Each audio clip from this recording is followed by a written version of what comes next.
જેમાં મિત્રો મારા સ્વાગત છે તમારું ગુજરાતી ઇન્વેસ્ટર ચેનલની અંદર. વિતેલા 5 દિવસ આપણા માર્કેટની માટે ઘણા એવા ખરાબ કહી શકીએ કે પેનિક સેલિંગનો માહોલ આપણે જોવા મળ્યો.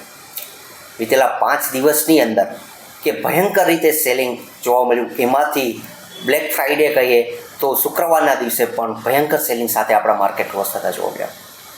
જે 24,300 સુધી નિફ્ટી જોવા મળતું હતું કે જે હાઈ સુધી વિતેલા સપ્તાહમાં જોવા મળતો હતો, ત્યાંથી 23,125 સુધી જોવા મળ્યું. આ સિવાય બેંક નિફ્ટી 57,000 સુધી જોવા મળતું હતું, ત્યાંથી 53,750. એક પેનિક સેલિંગનો માહોલ જોવા મળ્યો હોય તો એવું ક્ષેત્ર કહીએ તો ઓટો ક્ષેત્ર કે જેની અંદર 1700 પોઈન્ટ એનું ઇન્ડેક્સ ડાઉન થયેલું છે. 6.5% હેવી પેનિક સેલિંગ જોવા મળ્યું છે કે ભયંકર ખરાબ હાલત કે એક મંદીનો માહોલ, એક ડરનો માહોલ ઊભો થતો એવો જોવા મળ્યો હોય. જ્યારે જે વ્યક્તિઓ માર્કેટની અંદર નવા આવેલા છે કે શેર બજારની અંદર શેર પોર્ટફોલિયો વેચી નાખવો જોઈએ, બધું વેચીને બહાર નીકળી જવું જોઈએ, એવા ઘણા એવા પ્રશ્નો થતા છે. જ્યારથી આ યુદ્ધ શરૂ થયું મિત્રો, ત્યારથી જ આપણે ક્રૂડ ઓઇલ ઉપર કન્ટિન્યુ વાત કરતા રહીએ છીએ કે જે આની ઉપર તમે મિત્રો નજર રાખજો. અને જ્યાંથી શરૂઆતથી જ આપણે આ ચેનલ ઉપર જે વિડીયો અપલોડ કરેલો હતો, ઈરાન, ઇઝરાયલ અને અમેરિકા વચ્ચેના યુદ્ધ વચ્ચે સુધી સીમિત વાત હતી. અને એનાથી વિશેષ જ્યારે બીજી કન્ટ્રી ઉપર એટેક થવા મળ્યા, જે ખાડીના જે દેશો છે કે એના ઉપર જ્યારથી એટેક થયા ત્યારે પરિસ્થિતિ ઘણી ગંભીર બની. અને એમાંનો મેઇન પોઈન્ટ એ સ્ટ્રેટ ઓફ હોર્મઝ કે જે જો ક્લોઝ થતું જોવા મળશે તો ખરાબ પરિસ્થિતિ ઊભી થશે. કારણ કે જે 2022ના જે થયેલા યુદ્ધની સાથે આ યુદ્ધને કમ્પેર કરી શકાય નહીં. કારણ કે એવું પણ ઘણા વિચારતા હોય કે રશિયા યુક્રેનનું યુદ્ધ થયું હતું ત્યારે પણ આ પરિસ્થિતિ હતી, 1 થી 1.5 મહિના સુધી માર્કેટ નીચે હતું. ઓલ ઓવર જોઈએ તો લાંબા ગાળા માટે તો ફાયદો જ છે, પણ આ સિનારીઓને કે જે અત્યારે પરિસ્થિતિ ઊભી થઈ રહી છે કે એને ધ્યાનમાં લઈ અને તમે ચેક કરો તો ત્યારે રશિયા અને યુક્રેનની અંદર જે યુક્રેન સામે હતું એ એટલી બધી આખા વર્લ્ડની કન્ટ્રીની સાથે એટલું મોટી કન્ટ્રી નથી કે એની સરખામણી આ ઈરાન સાથે ન કરી શકાય. કે જ્યારે સ્ટ્રેટ ઓફ હોર્મઝ જે એરિયા છે કે જે એવરેજ 35 થી 40 કિલોમીટરનો જે એરિયા છે કે ત્યારથી વર્લ્ડને બધા જ કન્ટ્રીને, ખાસી એવા કહીએ તો એશિયાઈ કન્ટ્રીને કે જે 20% જેટલો ઓઇલનો ભાગ પૂરો પાડે છે, કે આ એક સપ્લાયનો જે માર્ગ છે એ ક્લોઝ છે. બીજી વસ્તુ કે ભારતે ધ્યાનમાં લઈને જોશો તો 60 થી 65% ઓઇલ છે એ ત્યાંથી ઇન્ડિયાનું આવે છે. આ સિવાય બીજી એવી પરિસ્થિતિ કે ઈરાન એ સૌથી આખા વર્લ્ડનું 3જા નંબરનું એવું પ્લેયર છે કે જે આખા વર્લ્ડને પૂરું પાડે છે ઓઇલ. કે જ્યારે આ બધા જ સિનારીઓ ખરાબ જોવા મળતા હોય કે મેઇન એક પ્રોબ્લેમ કહે કે સપ્લાયનો પ્રોબ્લેમ છે કે આ સપ્લાય શરૂ થઈ જશે તો માર્કેટ ઘણું એવું સ્થિર થઈ જાય એવું વસ્તુ પણ નથી. થોડું એવા ડીપની અંદર ચેક કરજો કે જ્યારે એ ખાડીના જે દેશો છે, Kuwait, Bahrain, Oman, Saudi Arabia, આ સિવાય યુએઈ, કે જ્યાં બધા જ ખાડીના દેશો ઉપર ઈરાન દ્વારા અલગ અલગ પ્રકારે હુમલો થઈ રહ્યો છે.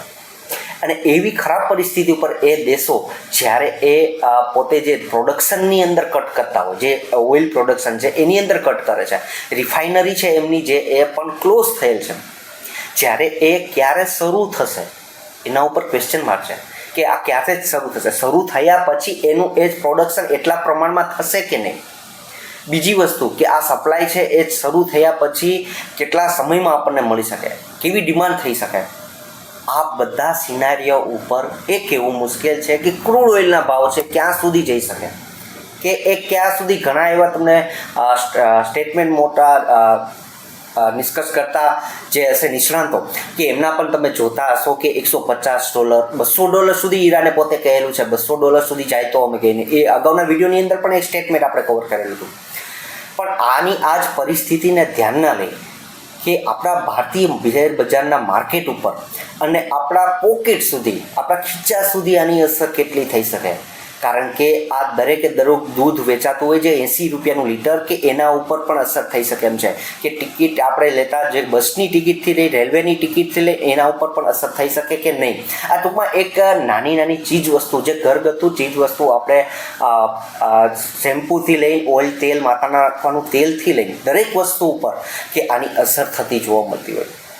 ત્યારે આની આ જ અસર આપણા ખીચા ઉપર પડતી હોય તો શેર બજાર ઉપર તો ઘણી એવી નહીવત વધારે પડી શકે. કહેવાનો બહુ ખરાબ પરિસ્થિતિ એની અસર થઈ શકે કે જ્યાં સુધી 85 થી $90 સુધીનો ભાવ આપણને ક્રૂડ ઓઇલનો જોવા મળતો હોય ત્યાં સુધી એક નોર્મલ પરિસ્થિતિ જે એમ કહીને મેનેજેબલ પરિસ્થિતિ આપણને કહી શકીએ કે ગવર્મેન્ટ એને મેનેજેબલ કરી શકે એમ છે કે જે જીડીપી પર મોંઘવારી ઉપર નોમિનલ અસર કરી શકે. પણ સિનારીઓ થોડો એવો વધારે કે જ્યારે ક્રૂડ ઓઇલનો અત્યારનો ભાવ, જ્યારે હું વિડીયો રેકોર્ડ કરી રહ્યો છું ત્યારે જે $103 આસપાસ જોવા મળ્યો છે બ્રેન્ટ ક્રૂડ ઓઇલનો ભાવ, કે જે 110 થી લઈને 100 થી લઈને 110 સુધી જો સ્ટેબલ થતો જોવા મળે. કારણ કે અગાઉના વિડીયોમાં મેં વાત કરેલી હતી મિત્રો કે 100 ઉપર ક્રૂડ ઓઇલનો ભાવ જોવા મળે છે, પણ ત્યાં ટકે છે કે નહીં ખાસ ચેક કરજો. ફરી એક વખત આ એક વોલેટિલિટી જે ન્યૂઝ ઉપર જોવા મળતી હોય કે જે 85-80ની આસપાસનો ડોલરનો ભાવ જોવા મળ્યો ત્યાંથી ફરી પાછો આ એ ભાવ ઉપરનો આપણને જોવા મળ્યો છે કે આ એક દર્શાવી રહ્યું છે કે ખાડીના દેશોની અંદર પરિસ્થિતિ ગંભીર બની રહી છે. એક બાજુ આપણને કોરિયા અને સાઉથ કોરિયા અને દક્ષિણ કોરિયા ઉપર જે આપણને થયેલા હુમલાના પણ ન્યૂઝ આપણને જોવા મળ્યા છે. જે પણ એક પોઈન્ટ ઉપર જો કે 100 થી 110 ઉપર સ્ટેબલ થતું ક્રૂડ ઓઇલ જોવા મળે તો વધારે ખરાબ પરિસ્થિતિ આપણે કહી શકીએ કે ગંભીર પરિસ્થિતિ. આપણે જીડીપી, રૂપિયો પણ નબળો પડે, વોલેટિલિટી વધે, મોંઘવારી વધે, એરલાઇન ક્ષેત્ર, પેન્ટ ક્ષેત્ર જે છે આ બધા ક્ષેત્રો ઉપર ખાસી એવી અસર થતી જોવા મળે. ખરાબ પરિસ્થિતિ એનાથી અતિ ગંભીર પણ બને તો 130 થી 150 સુધી જાય તો એરલાઇન્સના ક્ષેત્રોની અંદર એરલાઇન્સની જે પેટ્રોલનું મેઇન એનો રો મટીરિયલ તરીકે ઉપયોગ કરતા હોય કે એના ઉપર બહુ ગંભીર પરિસ્થિતિ. આ તમામ ક્ષેત્ર, પેન્ટ ક્ષેત્ર, ટાયર ક્ષેત્ર, આ સિવાય કન્ઝ્યુમર જે કાંઈ પ્રોડક્શન કરતા જે રો મટીરિયલ તરીકે ઉપયોગ કરતા જે સ્પેશિયાલિટી કેમિકલવાળા ક્ષેત્રો છે કે એના ઉપર પણ ખરાબ પરિસ્થિતિ ઊભી થઈ શકે. કહેવાનો અર્થ અને સમજવાનો અર્થ આ વિડીયોમાં એ છે મિત્રો કે લાંબા ગાળા માટે વિચારો એવું કે આ સિનેરિયો અઠવાડિયા 10 દિવસની અંદર સોલ આઉટ થઈ જાય અને સિચ્યુએશન ઓકે થઈ જાય તો પણ પરિસ્થિતિ નોર્મલ થતી ના પણ જોવા મળે. કારણ કે જે શરૂઆતમાં મેં વાત કરી એ મુજબ કે આ સપ્લાય છે એ શરૂ થઈ જાય પણ ત્યાંનું પ્રોડક્શન પણ કેટલા સમયે શરૂ થાય એની અસર પણ આપણા ભારતીય બજારો ઉપર થઈ શકે. એનાથી વિશેષ એ વસ્તુ વિચારો કે મિત્રો ખરેખર આ એક પેનિકમાં આવીને સેલિંગ કરવાનો માહોલ નથી.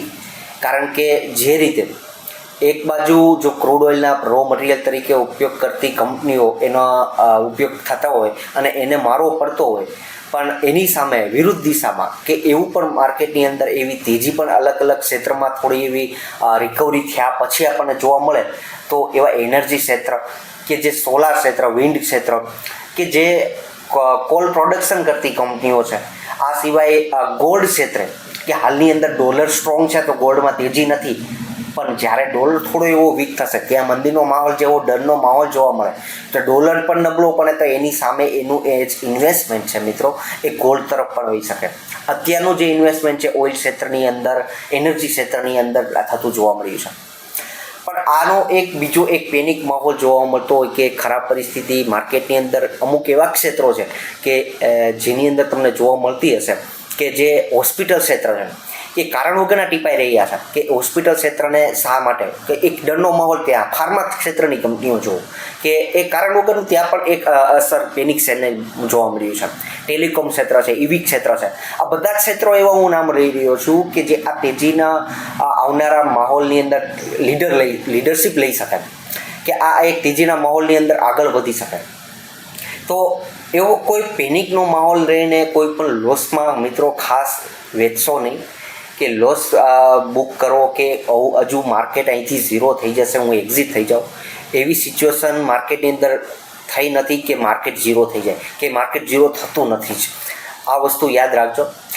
આ વિડીયોથી મારફતથી એ જ વસ્તુ કહેવાનો અર્થ એ હતો કે શેર બજારની અંદર મંદી કેટલો સમય રહે, કારણ કે 2008ની મંદી પણ માર્કેટે જોયેલી છે અને ત્યાંથી ઉભરીને માર્કેટ ઘણું એવું અત્યારે અલગ જ સ્થિતિમાં તમે જોઈ રહ્યા છો. તો હાલની પરિસ્થિતિને જોતા પેનિકને આવીને કોઈ પણ સેલિંગ કરીને પોર્ટફોલિયો વેચી ના નાખો. થોડું એવું ખાસું એવું ધ્યાને એ દોરજો તમે જે ઇન્વેસ્ટમેન્ટ કરેલી કંપનીઓ છે એ કંપનીઓ પ્રોફિટેબલ કંપનીઓ છે, લોસ કરતી કંપનીઓ નથી ને, ખાસ એ વસ્તુ ચેક કરજો. બીજી વસ્તુ કે કંપની ઉપર લેણું કેટલું છે તો આ કંપની ભરપાઈ કરી શકે એમ છે કે નહીં, આજે સિનારીઓ ઊભો થઈ રહ્યો છે કે એ ક્યાં સુધી જઈ શકે એની આપણે ક્રૂડ ઓઇલ થકી એક સમજવાનો પ્રયાસ કર્યો કે 110થી 130 સુધીનો એક ખરાબ પરિસ્થિતિ ઊભી કરી શકે.